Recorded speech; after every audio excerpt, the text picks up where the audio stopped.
बेहतर सड़क होगी और इसका पुनः नाम समाजवादी पूर्वांचल एक्सप्रेसवे होगा। ये सरकार ऐसी है जो शिलान्यास का शिलान्यास कर रही है। समाजवादियों ने शिलान्यास किया और फिर शिलान्यास किया प्रधानमंत्री जी ने। अब उद्घाटन हमने कर दिया तो अब इन्हें उद्घाटन का उद्घाटन ही करना पड़ेगा। प्रतापगढ़ की खबर नहीं देखी आपने? जनता ने किस तरह सांसद को दौड़ाया। अगर इस देश में सांसद दौड़ाए जाएं, जनता सांसद को दौड़ा ले, विधायकों को गांव में न घुसने दें। दमदार सरकार है। हम इनसे जानना चाहते हैं, जो दुमदार हैं, जो खेत खाए जा रहे हैं, खेत बर्बाद कर दे रहे हैं, उन दुमदारों को कब हटाओगे?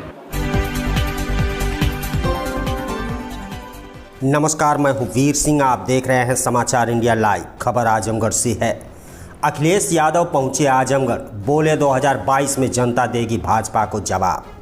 अतरौलिया बलराम यादव के घर पहुंचे सपा मुखिया, शोक में हुए शामिल। समाजवादी पार्टी के राष्ट्रीय अध्यक्ष अखिलेश यादव रविवार दोपहर अपने संसदीय क्षेत्र आजमगढ़ पहुंचे। वे अतरौलिया स्थित पूर्व मंत्री बलराम यादव के सोनपुर स्थित घर पर आयोजित शोक सभा में शामिल हुए। पूर्व मंत्री की बड़ी बहू का आकस्मिक निधन हुआ था। अखिलेश यादव ने यहां श्रद्धांजलि अर्पित की। बता दें, सपा मुखिया के आगमन की पूर्व सूचना नहीं थी। अचानक उनके आगमन की खबर आई तो बड़ी संख्या में समाजवादी पार्टी के कार्यकर्ता अतरौलिया पहुंच गए। पूर्व सीएम अखिलेश यादव रविवार को लखनऊ से पूर्वांचल एक्सप्रेसवे मार्ग से होते हुए पूर्व मंत्री बलराम यादव के अतरौलिया के सोनपुर स्थित घर पहुंचे। रास्ते में जगह जगह सपा कार्यकर्ताओं ने उनका जोरदार स्वागत किया। अखिलेश यादव ने पूर्व मंत्री बलराम यादव की पुत्रवधू के निधन पर शोक व्यक्त करते हुए परिवार को ढांढस बंधाया। इसके बाद वह कार्यकर्ताओं से मिले। अखिलेश यादव ने इस दौरान मीडिया से भी बातचीत की। उन्होंने भाजपा सरकार पर जमकर निशाना साधा। उन्होंने कहा कि जिस पूर्वांचल एक्सप्रेस वे को 18 महीने में बनकर तैयार हो जाना चाहिए था, वह 4.5 साल में भी पूरा नहीं हो सका। भाजपा पर हमला बोलते हुए कहा कि योगी सरकार बस शिलान्यास पर शिलान्यास किए जा रही है। उन्होंने कहा कि आम जनता इस सरकार से त्रस्त है। प्रदेश की जनता 2022 के विधानसभा चुनाव में भाजपा को मुंहतोड़ जवाब देगी।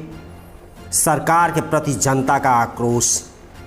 अखिलेश यादव ने कहा कि प्रतापगढ़ में सांसद संगमलाल गुप्ता पर जो हमला हुआ है वह हमला नहीं, जनता का सरकार के प्रति आक्रोश है। सरकार के प्रति जनता का आक्रोश बढ़ता ही जा रहा है। समय आने पर इसका जवाब जनता जरूर देगी। जहां तक रही हरबंसपुर में पुलिया ढहने की बात, तो वह डीएम की सड़क है, वह सही करा ले। आजमगढ़ से वीडियो जर्नलिस्ट शैलेंद्र शर्मा की रिपोर्ट। देखिए, जहाँ तक सवाल आप पूछ रहे हो, समाजवादी पार्टी कोशिश करेगी छोटे दलों को लाएं, और जिनको मैंने लिया उनके भाई को एक मुकदमा हो तो बताइए आप। और भारतीय जनता पार्टी को टॉप 10 की सूची जारी करनी चाहिए। भारतीय जनता पार्टी ये क्यों हट रही है कि टॉप 10 की सूची नहीं जारी कर रही है? और आप जानकारी करो, जेल में कितना बड़ा टिफिन जा रहा है खाना का किसी का। सुनने में ये आया है कि जेलों में बड़े बड़े टिफिन जा रहे हैं खाना खाने के, और उनका जो खाने का इंतज़ाम है वो वहीं से जेल से बताया जा रहा है, वो जेल लोग उपलब्ध करा रहे हैं। तो ये भी कभी कभी इस पे भी ध्यान देना। हमारे पत्रकार साथी जानते सब हो आप भी, लेकिन आप भी जिंदा लोकतंत्र को जिंदा रखना चाहते हैं। बेहतर सड़क होगी और इसका पुनः नाम समाजवादी पूर्वांचल एक्सप्रेसवे होगा। और इसके किनारे जो किसानों को सुविधाएं देनी थी, मंडी बननी थी, ये तो मंडी खत्म कर रहे हैं। किसान कहाँ जाएगा अपनी फसल लेकर के? मान लो खेतों में धान खड़ा है, अगर धान की उसको एमएसपी चाहिए, कीमत मिलनी चाहिए, तो वो आखिरकार कीमत कहाँ लेने जाए? इसलिए मंडियाँ नहीं बनी हैं। समाजवादी सरकार बनेगी, मंडी बनेगी, जिससे कि उनकी फसल या सब्जी या पैदावार को बाजार मिल सके। वो इंतज़ाम समाजवादी लोग करेंगे। मुझे खुशी है कि बाबूजी उस समय थे, ये भी थे मंत्री, इन दोनों का नाम लिखा था इस एक्सप्रेसवे पर। ये हमारे विधानसभा के सामने शिलान्यास हुआ था।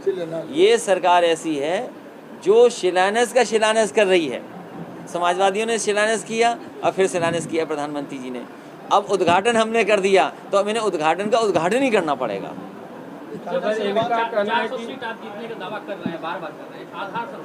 आधार प्रतापगढ़ की खबर नहीं देखी आपने? जनता ने किस तरह सांसद को दौड़ाया। अगर इस देश में सांसद दौड़ाए जाएं, जनता सांसद को दौड़ा ले, विधायकों को गांव में न घुसने दें, और जब मंत्री कुछ नहीं कर सकते, सरकार का बजट खत्म हो गया, सप्लीमेंट्री के बाद एक और सप्लीमेंट्री तो आ सकता है। तो जब बजट ही नहीं है तो मंत्री क्यों बना रहे हो? जिस सरकार के पास, जिन मंत्रियों के पास बजट ही नहीं पहुंचेगा तो किस लिए मंत्री बना रहे हैं? केवल ये देख करके इस जाति के ये मंत्री हैं, इस जाति के मंत्री हैं, इस जाति के मंत्री बन गए। जाति के मंत्री बन जाने से लाभ नहीं होना है। जब तक जो उनकी मूल समस्याएं हैं, पिछड़े वर्ग के लोग चाहते हैं कि उनकी जाति जनगणना हो। क्या ये मंत्री बन जाने से जाति जनगणना हो जाएगी? बड़ी बड़ी प्राइवेट कंपनियां, जो बड़ी बड़ी सरकारी कंपनियां थी वो प्राइवेट हुई जा रही हैं। क्या प्राइवेट कंपनियों में आरक्षण होगा? तो जनगणना ये कर नहीं सकते, आरक्षण दे नहीं रहे, नौकरियां है नहीं, रोजगार है नहीं, बड़े काम कर नहीं रहे, चीज़ें बेच रहे हैं, तो इससे क्या उम्मीद करोगे? और कहते दमदार सरकार है, दमदार सरकार है। हम इनसे जानना चाहते हैं, जो दुमदार हैं, जो खेत खाए जा रहे हैं, खेत बर्बाद कर दे रहे हैं, उन दुमदारों को कब हटाओगे अपनी सड़क? सर, किसान सम्मेलन कर रहे हैं आज योगी जी लखनऊ में, बड़ा सम्मेलन है, किस तरह से? किसान को कोई सुविधा भारतीय जनता पार्टी नहीं दे सकती। भारतीय जनता पार्टी बड़े उद्योगपतियों के इशारे पर कानून बनाती है। जिस सरकार ने मंडियां बंद कर दी हो, जिस सरकार ने झूठी खरीद की हो, जिस सरकार ने गन्ने का पेमेंट अभी नहीं कर पाए हो, तो वो सुचिंता कैसे हो सकते हैं किसानों के?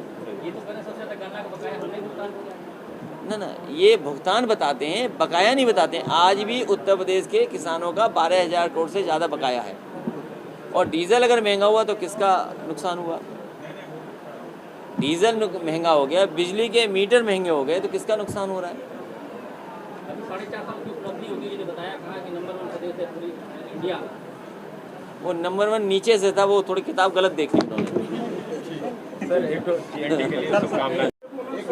उत्तर प्रदेश की जनता समाजवादियों की सरकार बनाने जा रही है।